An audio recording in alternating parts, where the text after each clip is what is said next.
dyndja shumë e madhe dhe jetë më e madhe.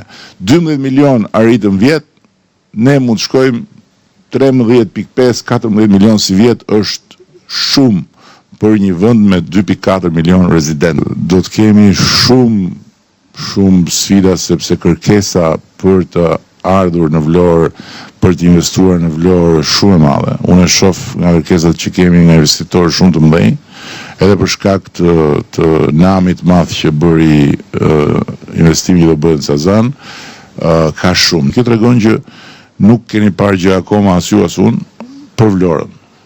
Në Durrës do të zgjerojmë gjithë vijën e plazhit historik me 100 metra, mundësisë për të pasur rër, edhe do kemi dhe shumë më tërë plazh publik për këtë shkak. Lezhë që është dukur gjithmonë si provinca e turizmit, në fakt po bëhet një nga qendrat e rëndësishme, sepse edhe aty kemi disa investime vërtet shumë të bukura, kështu që na mbetet vetëm Kavaja. Kemi pasur çik probleme primare në Kavaj, por besoj që do ta kapërcejmë atë traumë